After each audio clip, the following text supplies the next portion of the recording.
Hi everyone, welcome to your first video lecture on the foundations of government. This is for my Poly 101 class at San Diego City College. I'm going to share my screen now so you can see the slides that come with my work. Hold on one second, please. Here we go. So I'm new to recording lectures, so I apologize in advance if this is a little bit awkward, but I'll do my best. Here we go. Okay, so this week's content was made possible, and I would love to cite my source, by Ellen Grigsby. She is the author of the text, Analyzing Politics, 6th edition, published by Cengage Learning. In my political science course for concurrent enrollment, a lot of my students don't have access to their textbook yet. So instead of expecting them to do readings out of a book that they cannot access, instead, here we are having a lecture about it instead.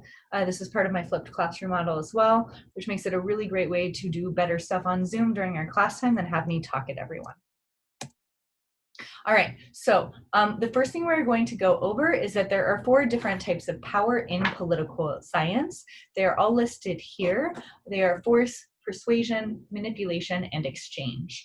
Now, force is the use of physical power to get what a party wants. It often uses violence or obstruction. Examples of force in political science include warfare, right? You can do blockades. In terms of more local policy, something like eviction might be possible, right? You're physically removing someone from space. In a non-political science way, a good example of force would be punching someone in the face, right? Definitely a form of power if you literally knock the other party down. Those are all good examples of force. The second type of power, let me move my camera here so everyone can see. The second type of power is persuasion, which is the use of non-physical power when one's goals, intentions, and motivations are clear and known to both parties. I highlight clear and known to both parties in red there because usually the persuaded party knows that persuasion is occurring, right? So this often happens in treaty negotiations in political science, right? You can also see that our government is persuading everyone to wear masks when they are out and about due to the COVID-19 situation. You can also see in more of a job situation that someone in sales is trying to persuade a client to buy their software, their hardware, whatever product and service that they are offering. You can also see it with maybe someone who's a headhunter, right? Whose job is to convince someone else to take a job or to apply for a position that they would be really good at. All of those are examples of persuasion because it's non-physical and the goals and intentions and motivations are clear and known to both parties. Now that clear and known bit is actually what separates persuasion from manipulation, which is the third type of power. And that's the use of non-physical power when one party conceals their goals, intentions, and motivations from the other party, or the party upon which they act. Usually the manipulated party is unaware that manipulation has occurred. A lot of times manipulation is, in a political science sense, it looks an awful lot like treason. It also looks an awful lot like when a public official breaks a law to benefit themselves. You can see this when maybe candidates for elections swindle their campaign funds and use it for something else. You can also see manipulation in the real world when someone takes credit for the work of a colleague in order to get a promotion, even if they didn't actually do the work. That would be manipulation. You can also see manipulation, I've seen this before from students. I'll never assume that you'll do this, but it might look like faking sick to get out of an assignment deadline simply because you procrastinated, right? In that scenario, I as the teacher don't actually know that you're not well, and I'm going to give you the benefit of the doubt. And so then when you fake sick, you're concealing what your real goals are, and that's going to sway my decision. Please don't ever do this. I want to trust you.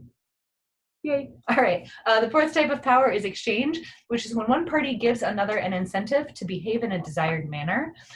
This power is really effective when the second party alters their will to agree with the first party in exchange for an incentive, right? So a lot of times at the end of the war, a country will agree to pay damages or will agree to a ceasefire in exchange for territory. There, both parties know exactly what's happening and everyone's clued into the process.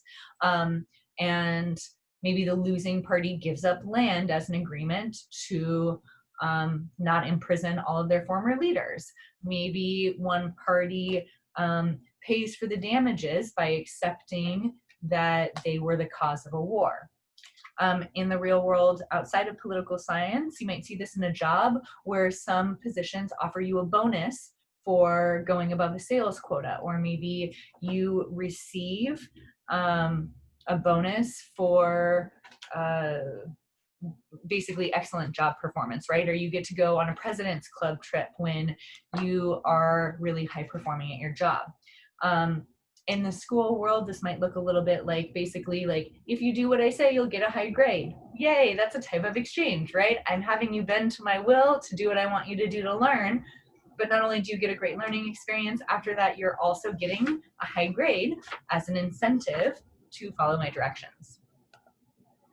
All right, so here what we are going to look at now is we are going to define some really interesting terms in political science. We just went over the 4 types of power, and now instead what we're going to do is talk about the difference between a nation and a state. I think this is one of the fundamental facets of political science because people often use these terms interchangeably, and that's not always the case. So, a nation is a group of people with a bond based on culture, values, traditions, or language. For example, the Latinx community generally speak some form or regional dialect of Spanish or Portuguese, have coming of age ceremonies like quinceañeras, and have traditions around the respect of departed ancestors, like the Dia de los Muertos celebration, right? That's a nation or a group of people with cultural bonds. A nation is really different from a state. And that's because a state is a sovereign country on a defined range of geographical land. For example, the state of Mexico is on the southern border of the United States. It also borders other countries in Central America, right? It is bound by the Pacific Ocean. It's also bound by the Gulf of Mexico. So if you see the different parts,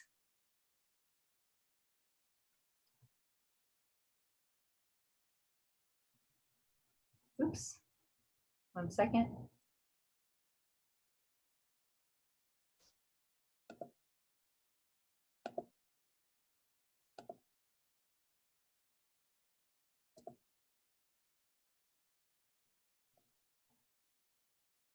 Sorry, there was some dog barking happening there. I had to pause to take care of that. Let's get back to the lecture. As I was saying, a state is a sovereign country on a defined range of geographical land. So you can see this in smaller countries, right, or larger countries. It doesn't really matter. A state is a sovereign country that has a geographical range of land. This is different. You can have a nation state, which we'll go over in the next slides, but the culture within a country or the bonds of the people or the citizens are not always exclusive to the sovereign state in which they live.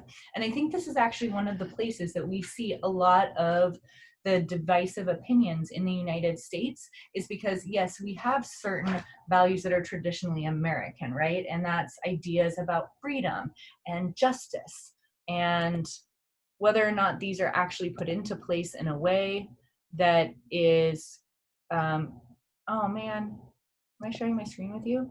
You didn't see any of that, you just saw my face, I'm sorry. All right, now that you're sharing my screen, you can see more of my slides. My apologies. Here we go. Wow, this is super awkward. I'm doing my best.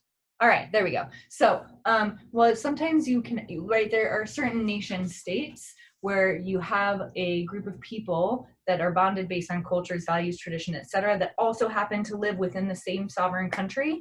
That's not always the case. And the United States is a great place that demonstrates how different these ideas can be, right? We are often considered a melting pot of different peoples and cultures and traditions from around the world. And so sometimes that makes it really hard to agree on things. That's probably why we have such divisive opinions in our political system. If you were to go to a country like France, where a lot of the people come from a long line of French people, right? I'm not saying everyone that lives in France is French, right? But a lot of their culture and values have taken place on the same geographical land. They're shared by the people who have lived there for hundreds of generations. And that means that their culture in France also happens to be identified within the state of France. That's not always the case everywhere in the world, which is why I like to make sure you know the difference between a nation and a state. Now, I'm going to move this little window so you can only see me up in the corner. All right. One of the things we were just talking about was the concept of a nation state, right? So a nation state is a sovereign state whose citizens or subjects are relatively homogeneous in factors such as language or common descent. Homogeneous means the same. I'm going to go ahead and move this so that you can see, all right? So, for example, I like to use Japan as an example of a nation state. Japan is a sovereign state. It's geographically bound on a set of islands off the east coast of China. The people of Japan are bonded through the Japanese language, the use of kana and kanji for the system of writing. They have they favor regional cuisine, right? They eat a lot of fresh fish, white rice, a lot of fresh vegetables. It's a pretty health conscious culture. While many different religions exist in Japan, many people either religiously or secularly practice Shintoism, and the country hosts many ancient temples and ancestral shrines, rites, etc. The majority of the population is of Japanese descent or expatriates of other countries. It's not to say that you can't go live in a country that is a nation state. I'm simply saying that a nation state is a sovereign state whose citizens do share that national sense of culture. Like I said, the United States would not be a good example of a nation state because we're a huge group of really different people, which is probably why we're such an exciting experience in democracy. But at the same time, I'm not saying that just because that Japan is a nation state, that doesn't mean you can't live there unless you're Japanese, right? Each country is allowed to set its own immigration laws, and if you're interested in learning more, I recommend you check out the Japanese government website for immigration if that's something that you're interested in. Now, another term I want to specifically define before we really get into different stuff in this course is government. Government is the body with authority to conduct policy, actions, and the affairs of a state, nation, or community. So going back with our example of Japan, right? The Japanese government has a constitutional monarchy. The emperor is considered head of state, but only really has ceremonial duties. The governing body of Japan is split into their executive, legislative, and judicial branches. Their executive is a cabinet that is made up of ministers of state and a prime minister who is considered the head of government. They have a legislative branch called the Diet, and it is comprised of the House of Councilors and the House of Representatives. Those are both voted in by the people who are considered the source of sovereignty in Japan. And finally, they have a judicial branch. They're allotted a lot of the same abilities to review laws. They have judicial review powers. They interpret the Japanese Constitution very similarly to the United States judicial branch. Now, I like using Japan as an example of government because it's kind of cool, like the UK, right? In the United Kingdom, you have the Queen of England because that's also a constitutional monarchy, but the Queen is only the head of state for ceremonial purposes, just like the Emperor is in Japan. However, the head of government is going to be the prime minister as given powers by the parliament. So as you see, the government is the authority that conducts policies, actions, and affairs of a nation, state, or community. As you'll see later in this presentation, you don't always have officials that are elected as part of the government, nor do you always have a group of people leading. Sometimes you can have one person in charge, and we will learn more about that in a little bit. Now, before we go and learn entirely about the different types of governments that exist, I want to share with you some ideas about how we discuss government pieces. So I want to start here about clarifying terms known as structures and institution. I want to start here by just saying that structures are generic and institutions are specific. I'm actually going to pull out a whiteboard and write on it as I talk because I have not yet figured out how to work on our Zoom and draw all over it. I know I have the capability, but I have yet to learn that skill, so we're going to go with the flow. So I want to remind you of a few things, right? You have structures that are generic and institutions that are specific. So structures are generic, and you're going to get institutions which are specific.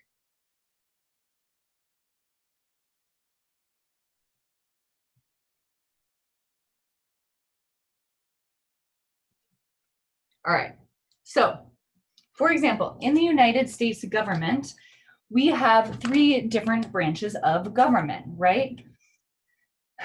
Each of these branches represent a different structure, right? So if we're going to use the example as the legislature, the institution that is specific for the United States legislature is going to be our Congress, our House of Representatives plus Senate, right? If we have the structure known as the judicial system, the institution in the United States is going to be the Supreme Court. The other example that I'll give you here on my board is that if we have an executive role in the United States, that's considered president and vice president and the cabinet.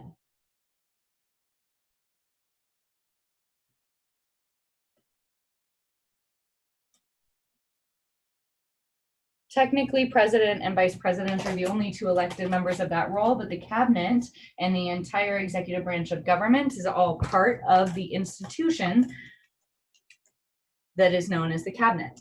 Now, as you are studying the difference between structures and institutions, I want to give you a metaphor, right? So let's go ahead and look at the structures that are part of a house or a meal, right? So let's look at a house first.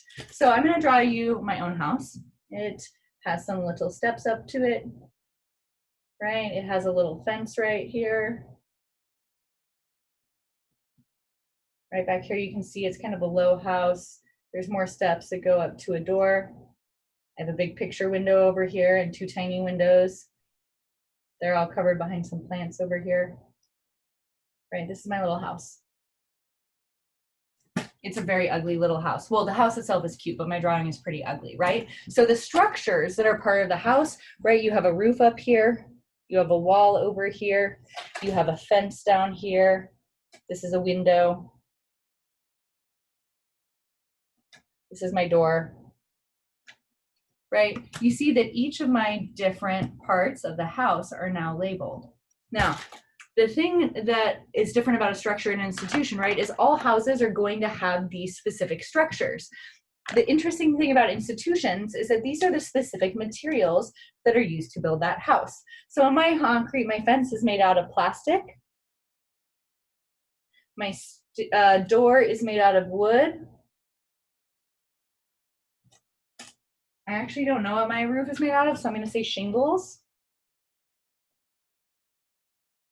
My wall is made out of concrete. My window is made out of glass. Right? So the structures are going to be the essential elements of a house or the essential elements of government. The institutions are the specific materials used.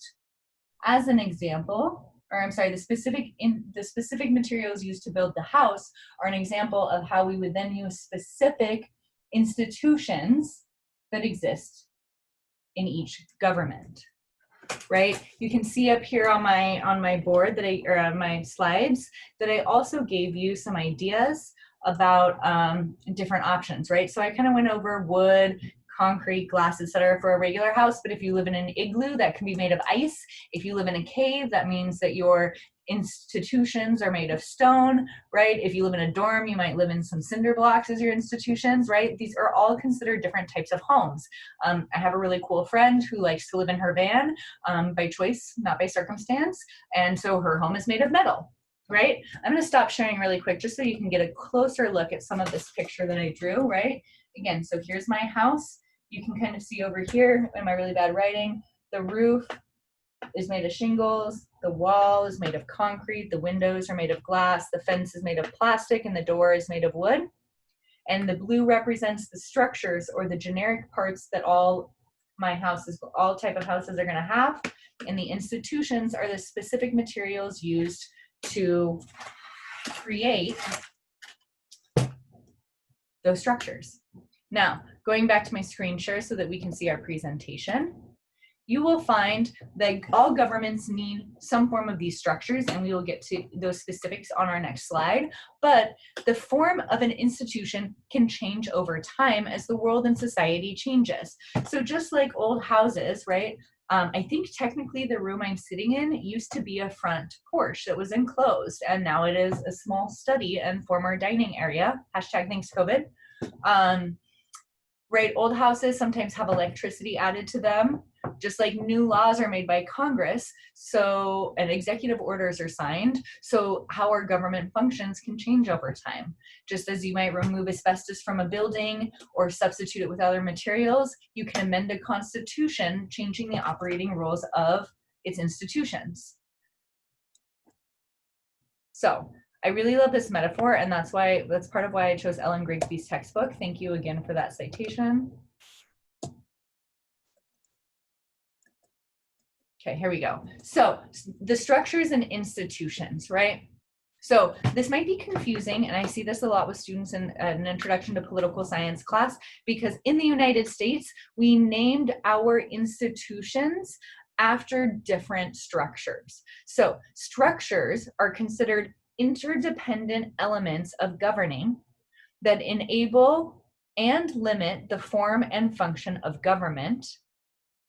The structures are sustained over time. There are 4 major parts of any government structure. There will be a legislature that establishes rules. There will be an executive that implements the rules. 3, there will either be a judicial or police force that enforces the rules. And 4, there will be a bureaucracy that administers the functions of state. Now, the thing that's confusing, I'll say this again, is that in the United States, we have named our government institutions after these structures, right? So sometimes I like to give examples of these different structures, right? So if you're thinking about, if you are thinking about the legislature of the United Kingdom, that's going to be named Parliament. So the legislative structure, the place that establishes rules in the United Kingdom, is the institution known as Parliament in the United Kingdom. They establish rules, but their forms, their processes and procedures for operating will be different than they are here at the House of Representatives and Senate in the United States. They still have the same function. They still establish the rules, but they're different because the specific way that that institution works as Parliament is different than how our Congress works here in the United States, right? The executive of the United Kingdom is technically, you have 2 different heads there. So here in the United States, the head of state and the head of government are all the same person, and that is the executive who implements the rules, known as president. Now, the executive is the one who is in charge of making sure, not that all of the rules are followed, but all of the rules are put into place. So in the United Kingdom, the executive has that split responsibility for the head of state and the head of government. The head of state in the United Kingdom is the Queen of England. The executive, they're both considered executives, but the executive role of head of government is fulfilled by the Prime Minister of the United Kingdom. Does that make sense? Just realized I'm still talking to a camera and you can't respond, so I hope so. If not, drop me some questions and I'd be happy to answer them. Part of why I like to use that example is it helps you see that not every executive looks the same. Technically, in the United States, you elect only 2 members of our executive branch. You elect the president and the vice president. However, the president appoints the head of each executive department, and those people make up the president's cabinet. One moment, please. Golly, these distractions are a lot harder to work through than I thought. Coming back to my slides, sorry about that, team. As I was saying, that the president can appoint the executive department heads, and those people make up the cabinet. The thing is that an executive branch implements all of the rules. Now, when I was talking about the United Kingdom, I was talking about their heads of state. I am not going to go over their entire executive system because that would drive everyone nuts and it would take a long time. But you have to understand that while you only elect 2 members of the United States government to the executive branch, it's actually our largest branch of government. Every agency that exists to run how our legal system and our government system works goes through, not our legal system, sorry, our government system goes through the executive branch. So, the Department of Defense, the Department of Education, the Department of Agriculture, the Department of Labor, all of these departments are part of the executive branch. And each of those department heads at the top are appointed by the president, and that president then has advisors that are those same heads, and they are considered cabinet members. That is the executive branch of the United States government. Now, it makes more sense now when you think about implementing the rules, right? So think about education, right? You all know what the Common Core state standards are. In trying to pass that education policy, the Department of Education works tirelessly on trying to give different incentives and or convince different state governments to run Department of Education. Idea of a good set of standards, which is the Common Core state standards. Now, there's plenty of other parts of the Department of Education that aren't related to the Common Core state standards, right? There's special education, there's childhood education, there's a sub-department for pre-K education, there's something for elementary, there's something for secondary education, right? Higher education has become a hot topic. In the state of California, which has a government underneath but separate from the United States government, right? We have offered the California Promise. That's 2 free years of community college. How all of this happens, these rules that we have implemented are all through the executive branch. Now, I don't want to take too much time in this lecture, so I just want to point out that the next 2 are going to be kind of interesting. Now, I say judicial/police force because sometimes they are combined, sometimes they are separate, sometimes they are completely unrelated, sometimes they are entirely related. The goal, though, is that whichever of these you have, they enforce the rules. So what you'll see in a lot of democratic countries is a set of court systems. So in the United States, that's our Supreme Court, right? Underneath our Supreme Court, we have our state courts. Underneath our state courts, you're actually going to have a couple of different levels. You're going to have your county or your superior courts. You're going to have there's mid-level courts. This is not the same lecture, so I'm not going to get too deep into that, right? But there are sets of rules that are followed, right? When you get arrested, you are read your Miranda rights. That is a way to protect our citizens from police abuse. Now, when you have a judicial or a police force that is enforcing the rules from up here, their job is to go out and arrest you if you're doing something wrong. What is wrong and what's not wrong is something completely different that we can discuss another day. But in theory, they're supposed to protect you from doing something wrong as to make an increased sense of security for all citizens in that state. Now, in the United States, let's talk about the state of California. If you're arrested here, you get booked in your county area or your superior court. And at that court, you will go through a trial. They will decide if you're going to go through a hearing to decide if you go through a trial. Then from there, you move up the court system. You can always disagree with their opinions and try to appeal to a higher court. If you get to state court and you still want to fight it, then you might be able to go up to the Supreme Court. Woo!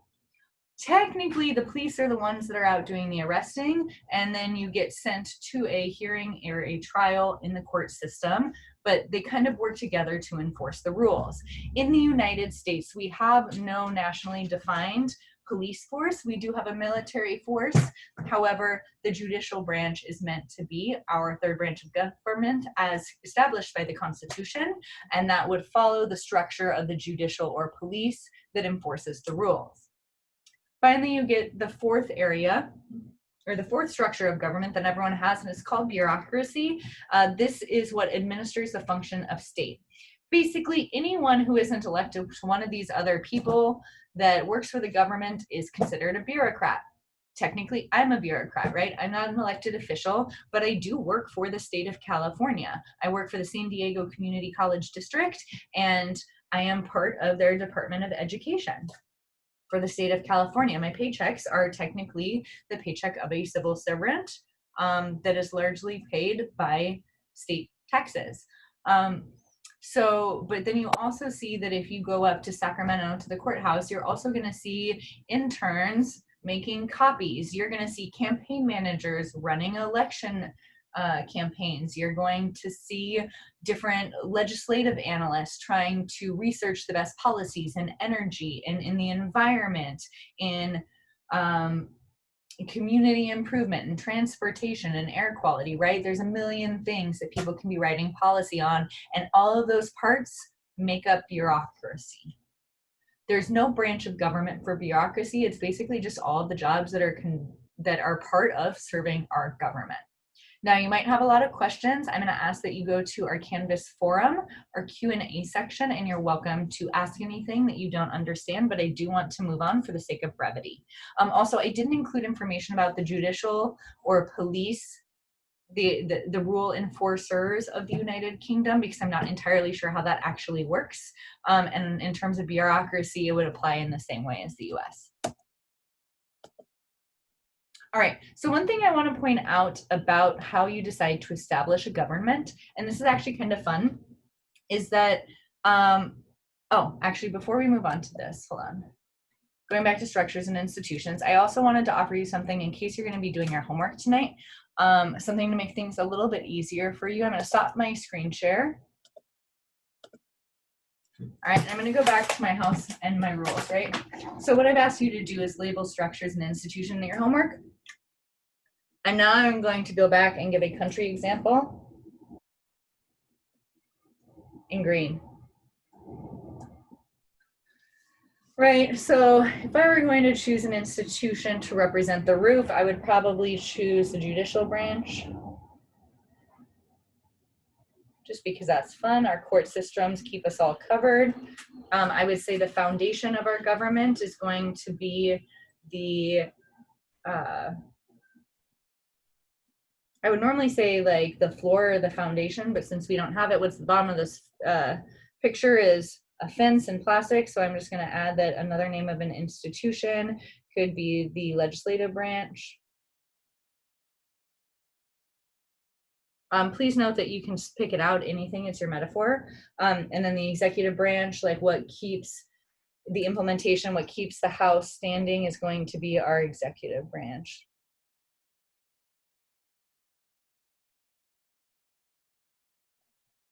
Right, see how I kind of added a third color that gave examples. Over here, this tree, that's really pretty. Let's call that my bureaucrat, or the door, right? The people that keep your doors closed or open definitely are bureaucrats.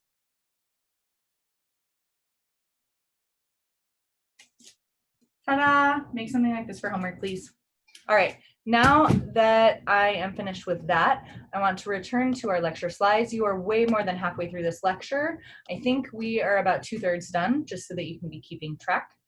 All right, so I want to point out something that we will touch on in Unit 2 in our political theory, but government is meant to be founded in human nature, right? And you can see human nature from a negative point of view or a positive point of view. So if you're thinking about it from a negative point of view, that would be saying that people will eventually do something bad. So we need to restrict our government to protect citizens from abuse. The good news about this negative view is it shows that the hesitancy to trust shows that you can set up a government in which there's checks and balances and separation of powers so that there's no tyranny. And that's why we are trying to restrict government, right? Is because we don't want tyranny. The cons of this is that it makes really large-scale changes, even with popular ideas, very, very possible. I know something that I've heard a lot about in my time at City College, not from our administration or our colleagues or our students specifically, but one topic of discussion I hear a lot as someone teaching political science is, what the bleep is the Electoral College and why do we still have it? Abolishing the Electoral College is actually a very popular idea, but it's very difficult to make that type of large-scale change, and that's because of the checks and balances and separation of powers that we have put into government. The example of a negative view of government would be the United States, because we set up our government this way on purpose, right? And we did that because as the country was founded, they were trying to break away from like the tyranny of the United Kingdom. Now, if you have a positive view of government, you can say, okay, well, people are essentially good, so government should be simple. The good news is this means that you will have a lot of policy changes occurring frequently, often, and easily. The bad news is that much change leads to instability. You have conflicts between parties or groups with conflicting ideas, and they get into a lot of trouble. You can actually see this in France, right? If they elect someone or if they elect people to their legislative structure, you're going to see that the policies and how things are run flip-flop all of the time. Not that I agree with it, but that's why there's a stereotype of the French having a really strong culture, but not necessarily being married to their ideas. Their changes happen a lot, not saying you should believe in that stereotype, by the way, just trying to explain where it comes from.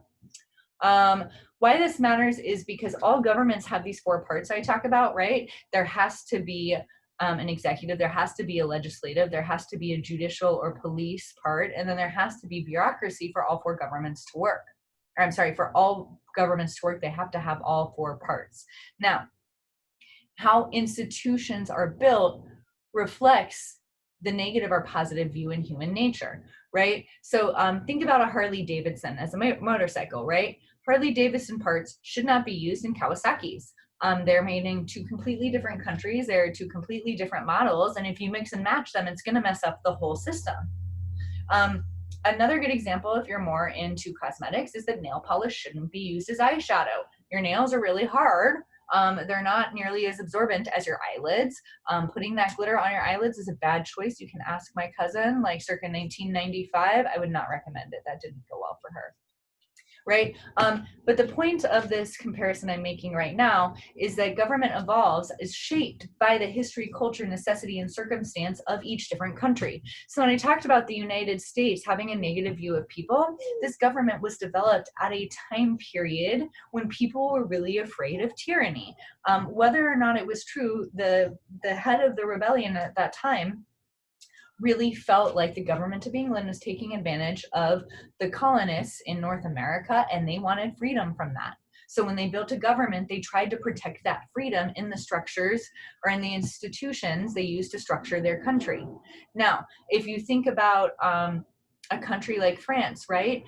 France goes back to like the medieval times. You're looking back to like the Franco-Germanic war periods. That long-lasting culture has lived through a Renaissance. It's lived through the Middle Ages. Well, not the Middle Ages, sorry. It lived through like the medieval time periods. You're looking at it as surviving the Renaissance, the Enlightenment. They went through their own revolution. They went through 2 world wars, and France is very much still France, right? So their view of their country and their people hasn't changed. So yeah, there's a little bit of instability in terms of policies. Like, are you building a new train or are you not building a new train? But France is France is France. And at the end of the day, that's a different kind of stability that we don't have in the United States. If you go back to my housing metaphor,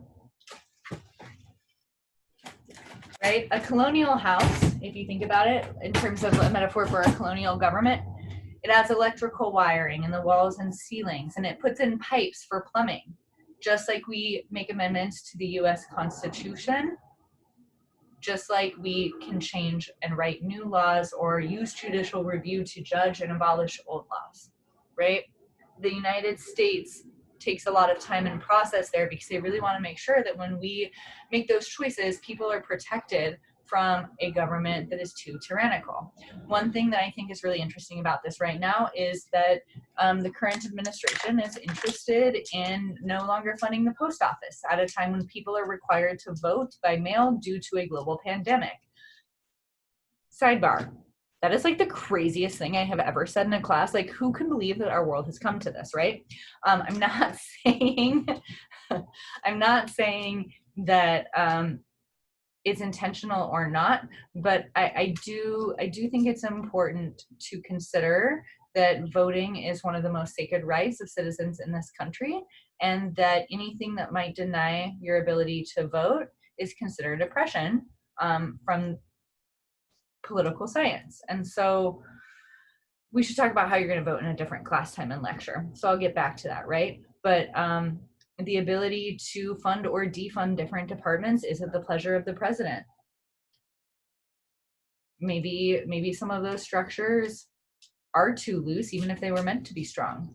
Maybe it's okay to make that change. Maybe it's okay for someone to be able to play the game however they want it to be played. I guess it's up to you to decide that, not me. All right.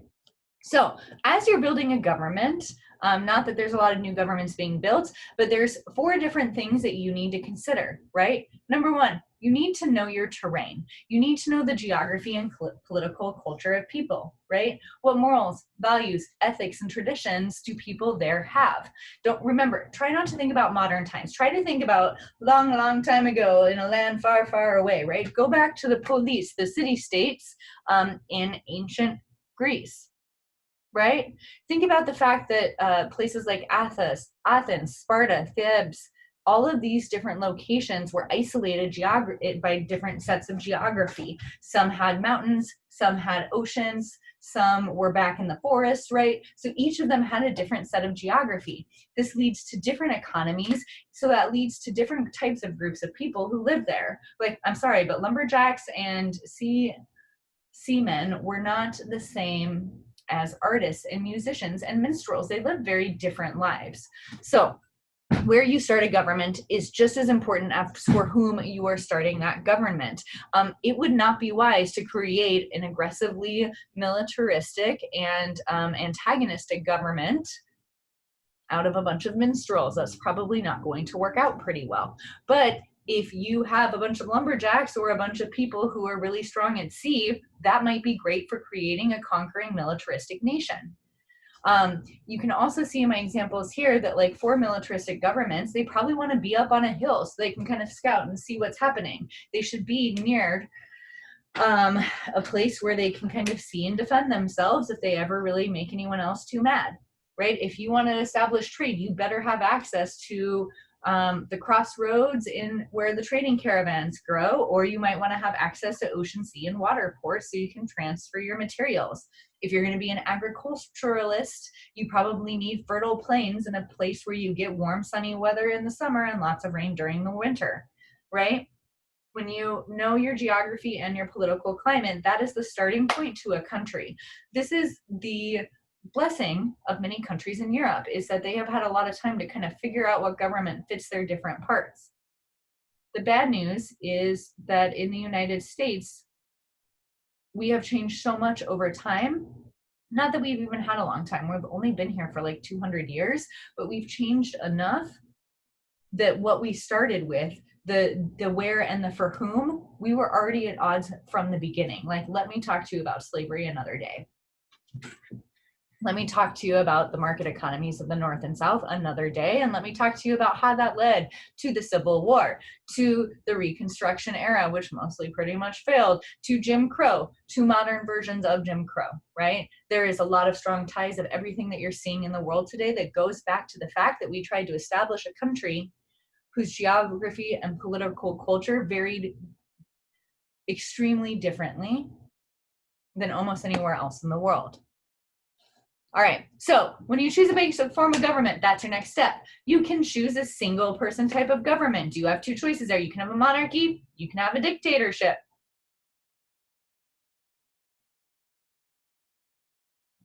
All right, you can also choose a government form called an aristocracy or an oligarchy. An aristocracy is a group of elite who rule in the interests of people. An oligarchy is a group of wealthy nobles that rule in their own interest. The goal here is that the thing about these that are the same is that both are small groups of leaders. Finally, you can have a polity or a democracy, which is a polity is where the people rule and there is no real form of government in that sense. A democracy is where you elect representative leaders. And so these are very large group governments, right? So like, I guess that's the large group, the aristocracy and the oligarchy are the mediums, and the teeny tinies are the monarchy and the dictatorship. Once you have decided on your basic form of government, you can connect your governments through three major types of systems. There's a unitary system, right? It means you're one unit. There's a national government. Sovereignty lies solely in the state. The reason that can be good is because there's an easy sense of national identity. There's less work and worry for citizens, and there's a lot of consistency. The bad news about that is that if you have a really mean unitary government, that is an awful life for you. I'm withholding, by the way, responses for giving you exact systems like this. I can talk about them with you more in class, but since this is going to be part of your homework after you watch this video, I'm going to try not to give you too many examples. Actually, no, never mind. I'll give you an example, right? A unitary government with sole sovereignty in the nation. You can look at a place like North Korea or China as an example. There are not regional governments, right? So China is a very large country. They might have administrative offices around China, but everything falls under the main country. Same thing in North Korea, right? In North Korea, there is a supreme leader and everything he says and does goes. There is no other form of government. Everyone serves at the discretion of the supreme leader. Those would likely fall under, unfortunately, either a monarchy or a dictatorship-like position. Due to the shifts in these governments, I will say that the United States would at best classify them as communistic governments and at worst authoritarian or totalitarian states. Remember what I said earlier in class about checking my own bias? Well, again, I want you to remember I'm an American professor from the California state, right? I do teach the perspective of the United States, but at least I check off when I'm telling you that, how another state might see that government as a unitary being a good thing instead of a bad thing. They weren't raised in the world of democracy, right? So maybe that is a good thing. Maybe we do need to open our eyes and consider what it might be like. Maybe they're happier than we are. Have you ever thought about that? Anyways, that's a question we'll answer in Unit 2 when we get to political theory. All right, then you can have what's called a federal government, which is where you will see local or subnational levels of government that have shared power between national and local government.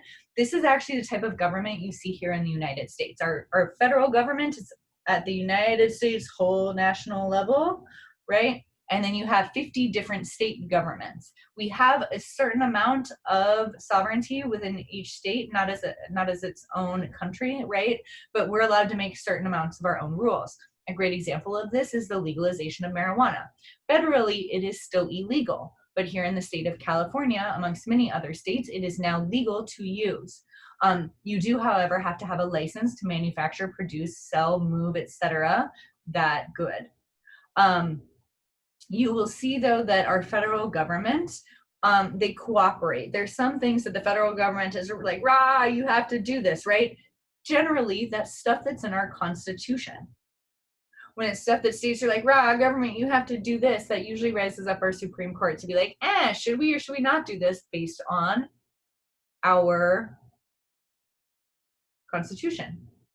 The federal government sometimes plays with the line of what they force you to do and what they won't force you to do, and what you are allowed to do on your own state versus you aren't allowed to know this, what you can do in another state. Like, fun fact, did you know it's legal to marry your cousin in like 22 different states? Maybe even more. Now, I wouldn't marry my cousin.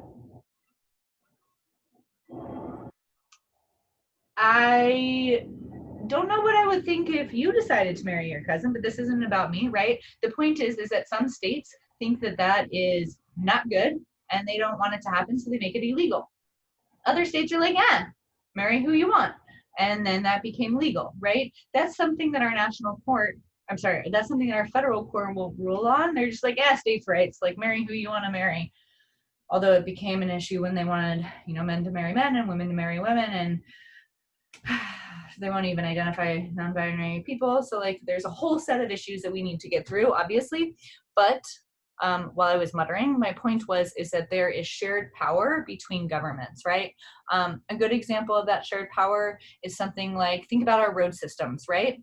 Fun fact, anything called an interstate is a federal highway because it leads between states, it interstates, it connects different states, right? The 5 runs all the way from the border of Mexico all the way to the border of Canada. The Interstate 5 crosses California, Oregon, and Washington.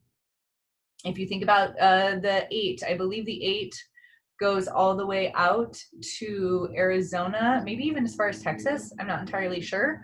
But those are federal highways versus we have like state and local California-based highways, the 94, the 52, the 56, these are all local, the 163. These are all local freeways that we need to support the infrastructure of San Diego.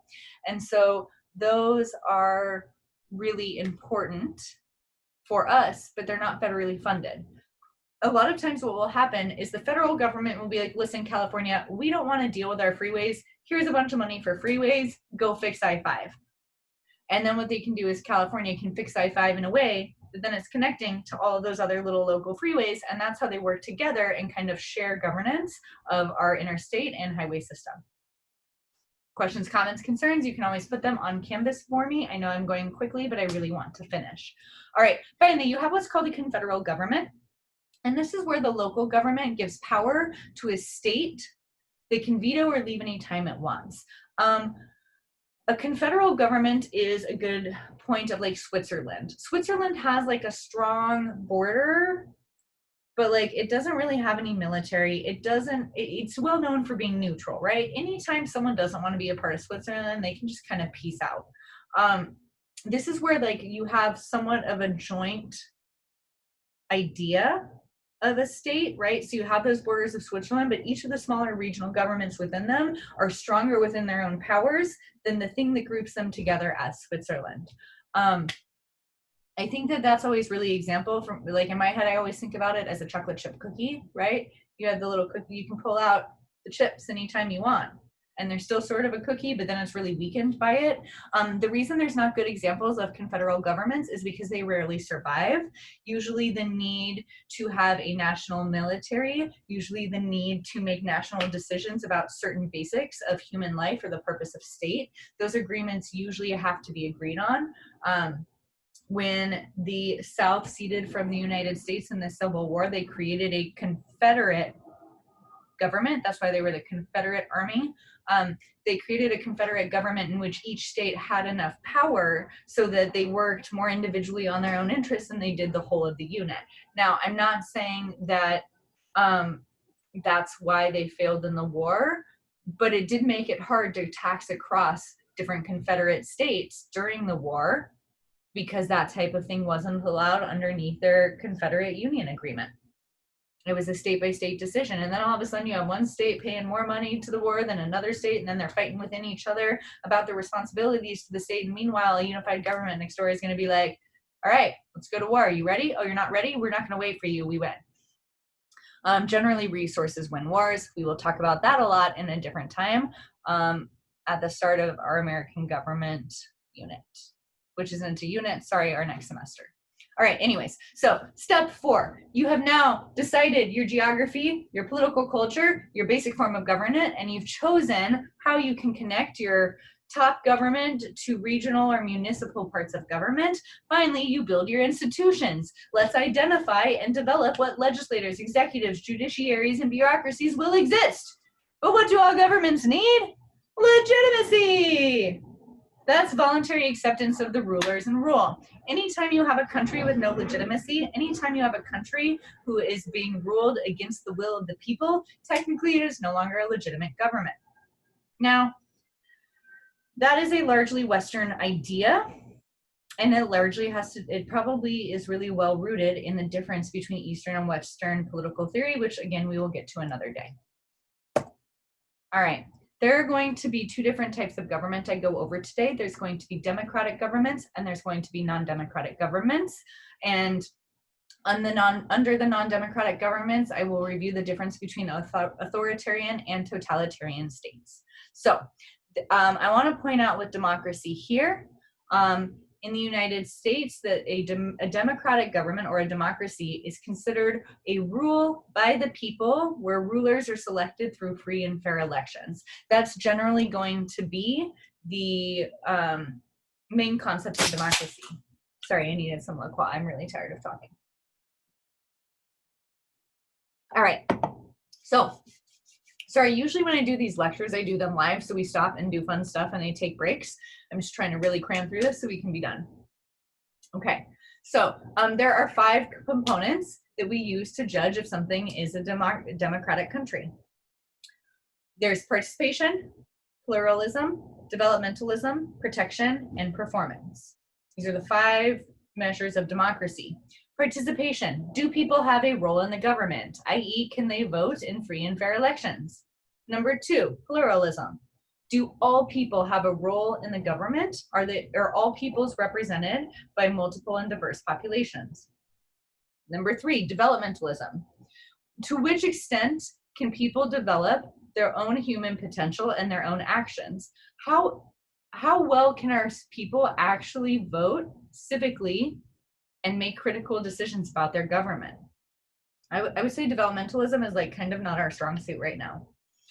Number 4, protection. Limiting government so they do not become tyrannical. That is a component of democracy, i.e., do you have checks and balances? Do you have separation of powers? Number 5, performance.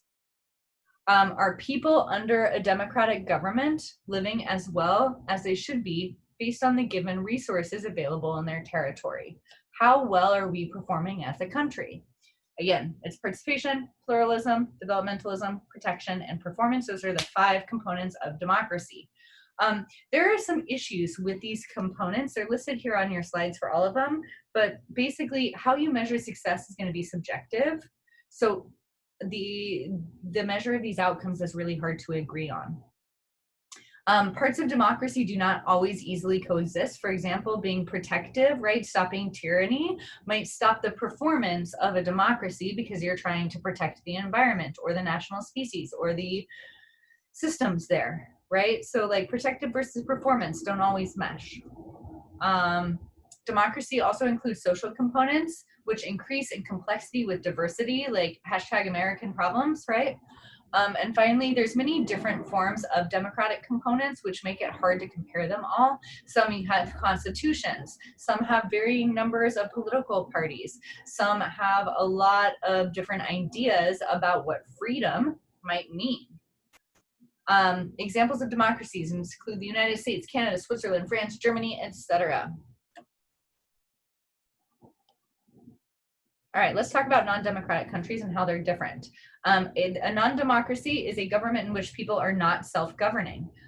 They cannot direct involvement, they cannot direct government or policy towards the interests or needs of the people.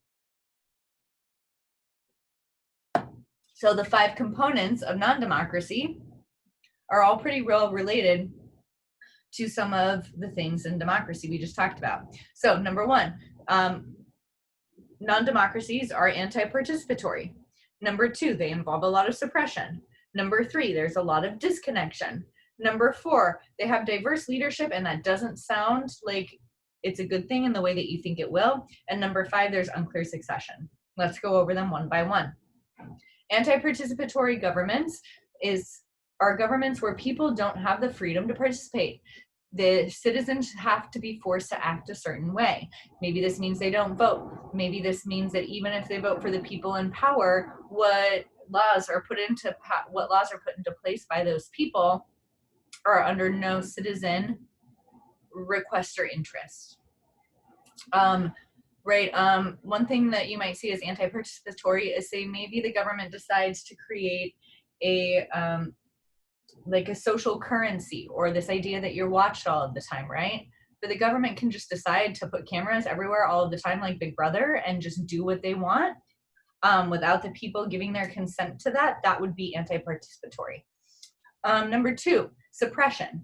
This is where certain groups are controlled by government interventions, which limits participation in the future. This is generally when students, protesters, journalists, opposition parties, etc., are really pushed down.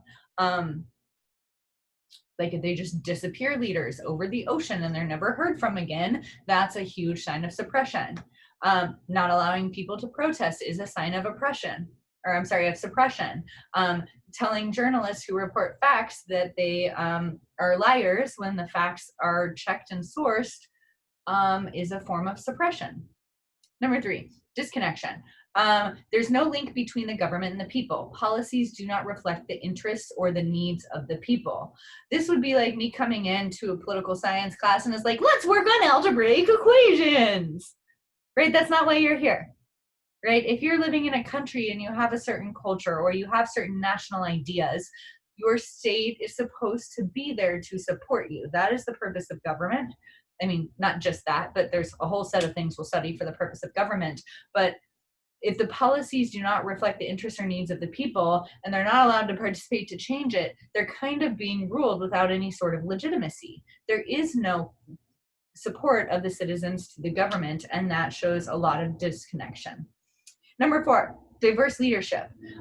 This is diverse not in the sense of different cultures and peoples. This is diverse in the sense of many, many different people. And this is where instability is created through secretive plots, coup d'etats, etc., etc., etc. This is where people try to commit treason. This is where they try to overthrow the government. This is where you see a lot of instability in other governments that are newer, right? Or that were in a state of warfare and then another country helped them get back on their feet and then things start to fall apart and everything crumbles. Usually in a system like democracy, there is a clear path to who is a successor. And so those elections choose the next leader. There are serious consequences to violating the Constitution, right? You commit treason, you go to federal prison, like enjoy your life. Never mind, no, you won't, not there, not ever. But when you think about diverse leadership, right? If you're constantly having plots to overthrow or take out the current leader, there's no sense of stability for your people, which leads to number 5, unclear succession. When there's no known form of transfer of power and authority, it creates that instability. So diverse leadership and unclear succession kind of go together. So a reminder, the 5 components of non-democracy are anti-participation, anti-participatory, suppression, disconnection, diverse leadership, and unclear succession. Examples of non-democratic governments include everything from Malawi to Qatar to China to North Korea. There's 2 different types, authoritarian and totalitarian governments. This is our last slide. We're almost done. Thank you for listening. Like I joked earlier in class, authoritarianism is like totalitarianism light, right?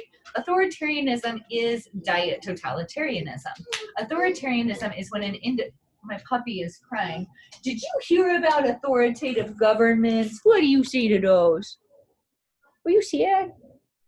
Oh, kisses. Let's not kiss authoritarian governments. That's not a good life choice. All right, sorry guys for the distraction. That was fun. All right, so authoritarianism is when individual or small groups of elite have unrestrained power. This is when they want full political power or expect people to submit to this power, but they have some tolerance of social organization outside of their political sphere. They exercise power within predictable limits. A good place to look at for countries like these, I wouldn't say currently, but it used to be a place like, actually, I don't want to give you that example.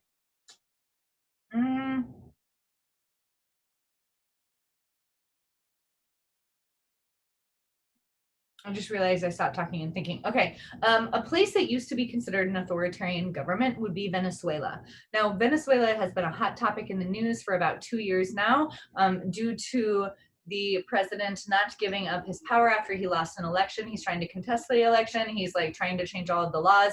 It's vastly slipping from authoritarianism to totalitarianism. But if you look at some of the socialist states in South America, they are pretty good examples of authoritarian governments, because you have a small an individual or a small group of elite that have unrestrained power. They usually have access or have nationalized a lot of the different resources, whether it's right? The agricultural market, whether they've nationalized power and water and electricity, right? They usually like allow competition, but they usually don't let competition get so big that they knock the party out of place. Usually it's the party that has the power, not a specific individual. Sometimes there's two rival parties, but they're not going to stop you from getting involved. Another example, I don't want to take up too much time, so I'm only going to do one example for each. Okay, totalitarianism is absolute and oppressive single-party government. Strong central rule based in specific ideology claims like the best interest of the state and the people. Great examples of totalitarianism came from Nazi Germany or Mussolini's Italy, both during World War II. They believed in the specific ideologies about the superiority of the race of people in that country, and they thought that by following certain programs, they could be the best state, and therefore transfer their superior power to the world. Individuals are required to submit to the authority of this state in all ways, not just political. If they tell you to eat only green beans for the rest of your life, you better believe that's all they're going to provide you. You cannot disagree with the state. You may not have political opinions. They are silencing on your voices. It usually begins with replacing all government structure and formal laws with new ones. So a place where you can see totalitarianism, we talked a little bit about like Nazi Germany and Mussolini's Italy, right? These are forms of fascism and totalitarianism. I would also say that you can see totalitarianism in North Korea, like we were talking about earlier, right? There is a supreme leader. You don't disagree with the supreme leader or you get murdered. Welcome to North Korea, that's the state. There are no other political parties. There are no elections. If there are elections, they're complete farces, right? Versus if you look at authoritarianism, you can maybe go back to examples like China, right? This is a state where an individual or a small group of elite have the power to do what they want, but they do tolerate some form of social organization. People can still have groups. They can somewhat quietly disagree with the government, but the People's Republic of China like doesn't want you to have a government party that doesn't agree with them. And because of the amount of power they've amassed, if you try to rise up through that, if you try to be a student at a protest, never does that work out well for you. And that's kind of the difference between authoritarianism and totalitarianism. Authoritarianism will kind of let it happen before they shut it down, and they only shut it down when they feel like it's a threat, and it gives a sense of perceived freedom. Versus totalitarianism is just like, nope, put the lid on, lock it down, we're tight, we're done, never, no questions asked. All right, I think that takes us through all of our different states. To review, please go back and watch this video at any time. To review, you will have access to these slides as well. I'm sorry this was so long. I didn't mean for it to last as long as it did, but I hope you enjoyed your first video lecture, and I will try to make them shorter in the future. Good luck, enjoy your homework, and have a great weekend. I will see you all next week. Bye.